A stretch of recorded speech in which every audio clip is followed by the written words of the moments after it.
Bueno, seguimos en Weekend, por supuesto, año político, clave, y vamos a desandarlo llamando justamente a políticos a ver de todos los frentes qué va sucediendo, qué sienten, qué palpitan. Y en este caso tenemos a un exfuncionario que estuvo en la ciudad de Buenos Aires, en la cultura, que estuvo a nivel nacional, en los medios de comunicación. Bienvenido, Gustavo López, ¿cómo estás? Bien, bien, gracias por la invitación. No, por favor, gracias por venir y dejar tu tiempo, porque sé que los políticos, fin de semana, todos los días, no tienen ni tiempo para la familia. De acá a octubre es así.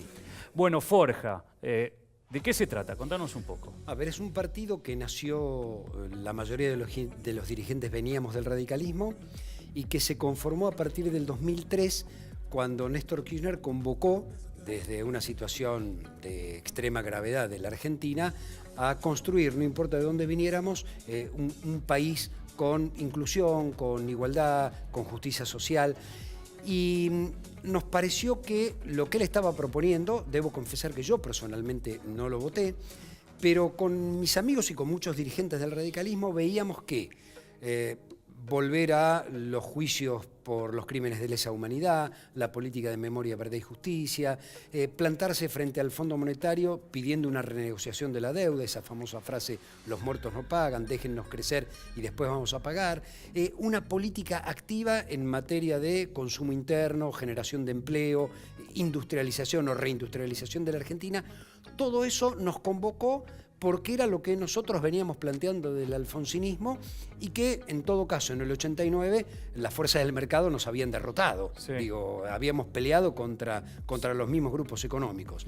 A partir de allí, esto fue un proceso. En el 2007 termina de evolucionar con la fórmula Cristina Cobos y decidimos formar un partido político.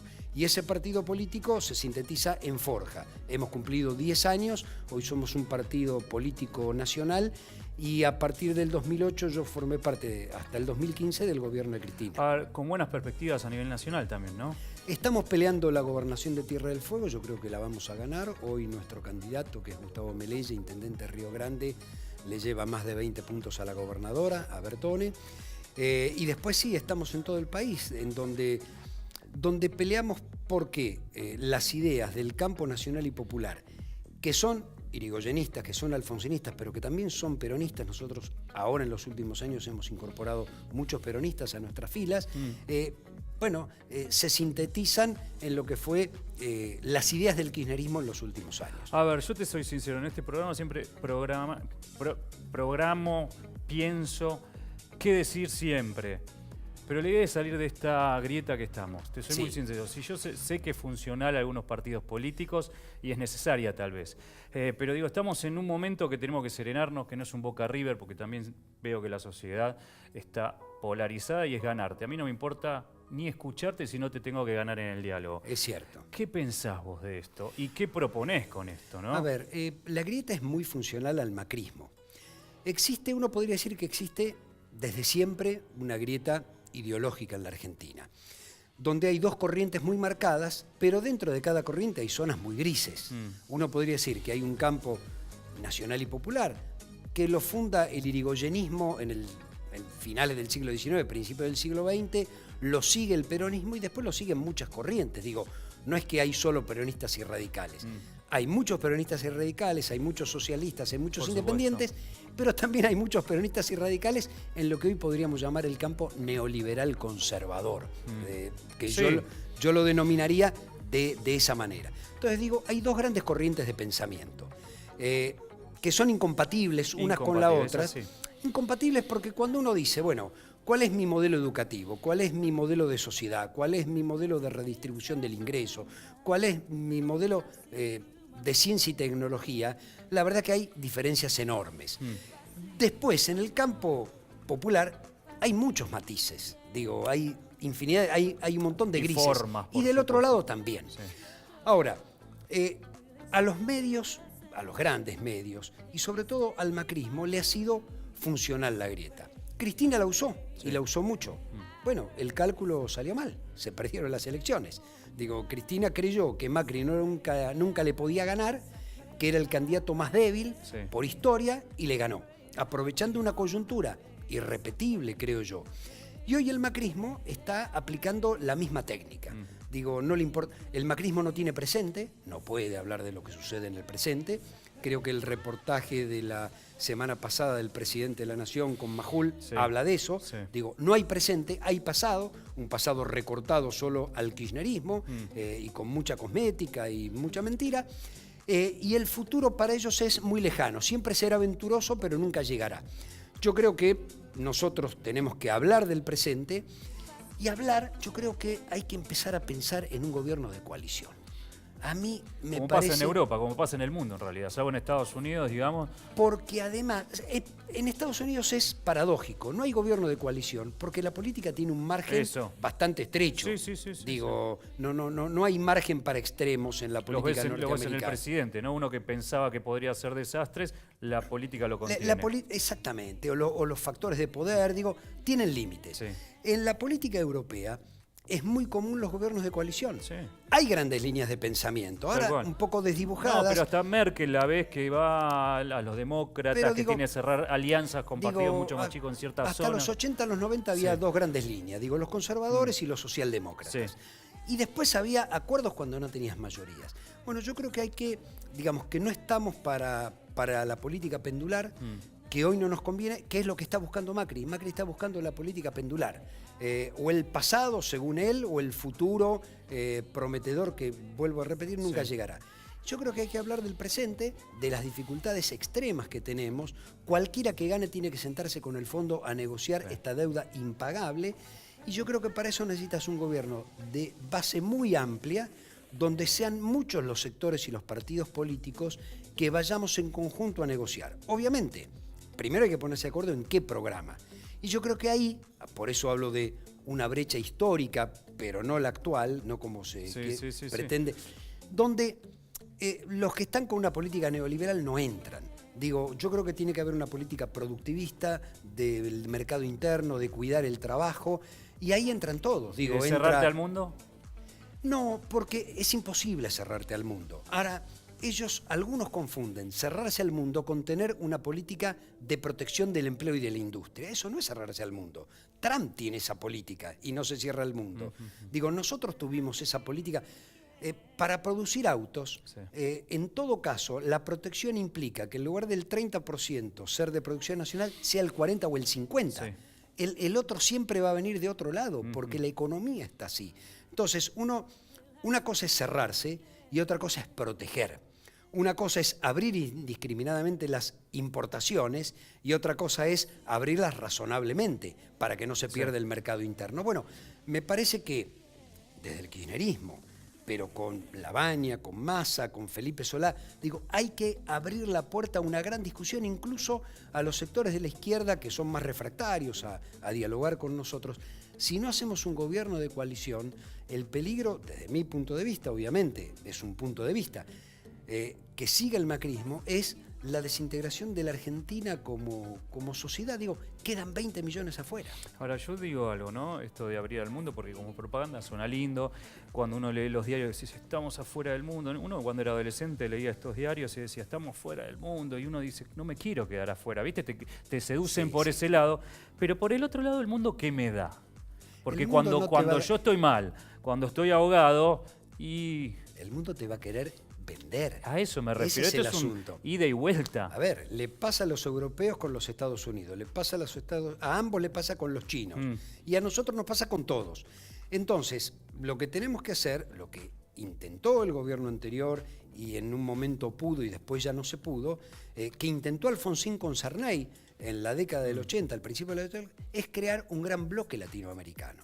Nosotros tenemos casi 500 millones de personas, 450 millones de personas en Latinoamérica. Es un mercado, como le gusta decir a los economistas liberales, lo suficientemente atractivo para trabajar entre nosotros y como bloque dialogar con el resto.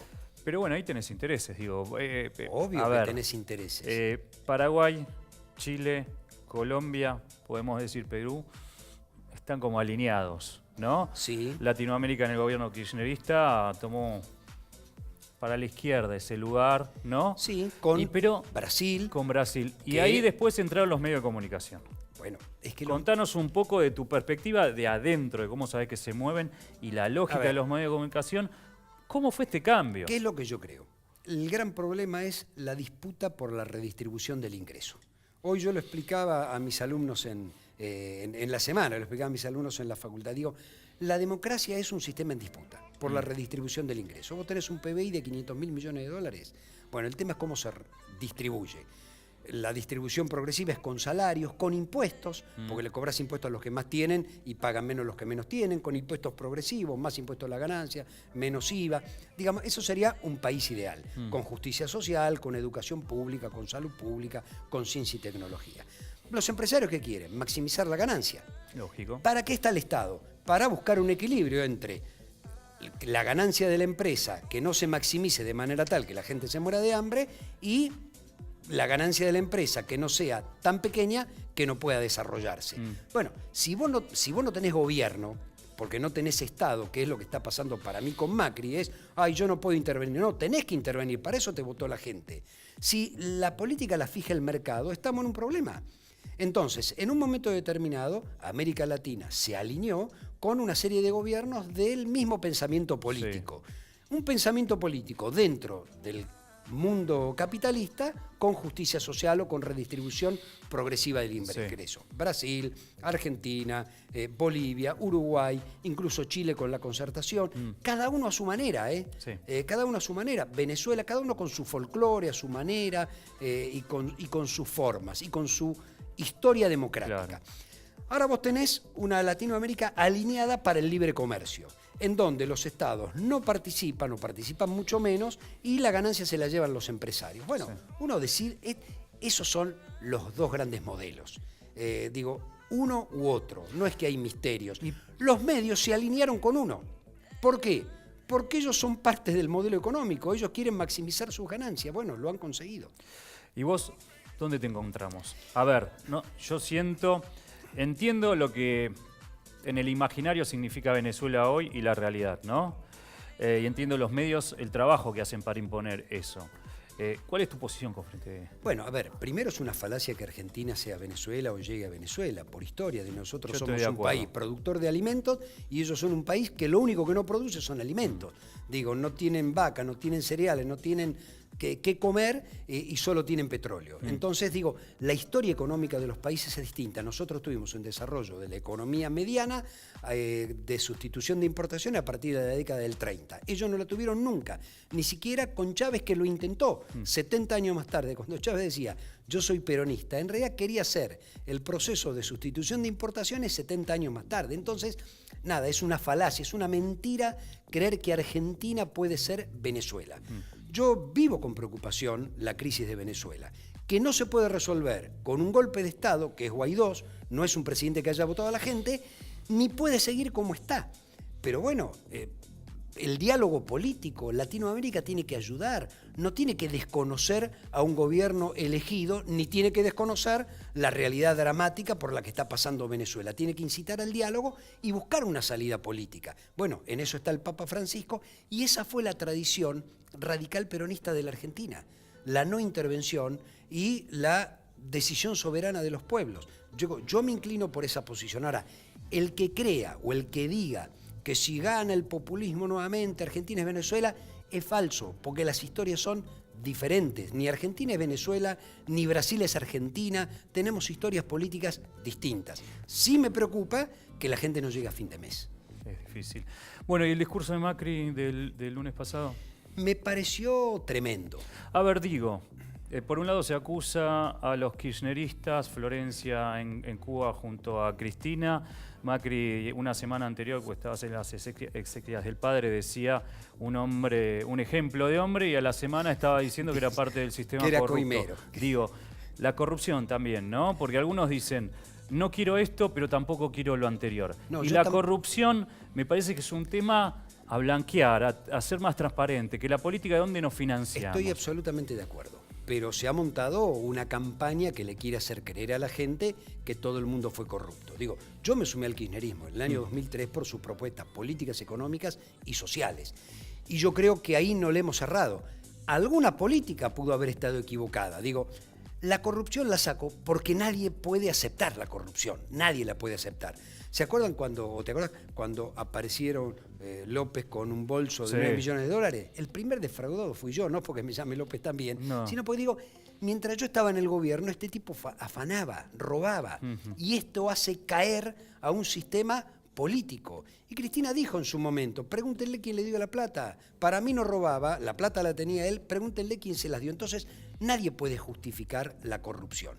Por eso yo digo, hablemos de política económica, hablemos de política social, hablemos de política productiva, hablemos de política monetaria, y ahí van a estar las diferencias. Entonces, ¿qué dijo el presidente? Primero, circunscribió la corrupción a un único gobierno. Sí.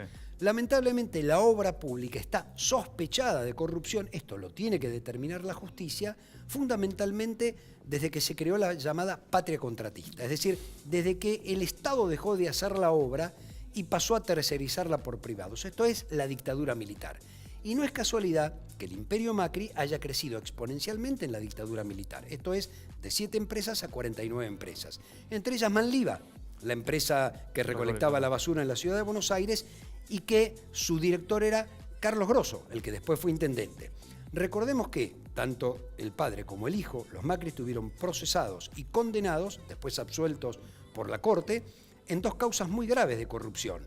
Las cloacas de Morón con Rousselot y el contrabando de autopartes, o se tragaban el IVA con una supuesta exportación para después cobrar los reembolsos de las exportaciones de Uruguay. Triangulaban las piezas de los autos. Entonces digo, esa patria contratista fue nefasta. Si ningún gobierno la cortó, tampoco la cortó el gobierno de Macri. Entonces necesitaremos un acuerdo político muy grande para sanear todo eso. ¿Qué dice Macri? Mi padre me engañó, la fortuna familiar en los últimos 12 años se hizo de esa manera y en los anteriores 30, ¿cómo se habrá hecho? Uno se pregunta. Y además, digo, lo circunscribe, para no hablar del presente, a un momento político. Yo lo que digo es, mira, la verdad, la corrupción no debe ser tema de debate porque la tenemos que combatir todos. Discutamos cómo salimos de la crisis, quién creó la crisis y qué va a pasar con las tarifas, qué va a pasar con el salario, qué va a pasar con la jubilación y cómo vamos a hacer para crecer. Bueno, el macrismo no quiere opinar de eso.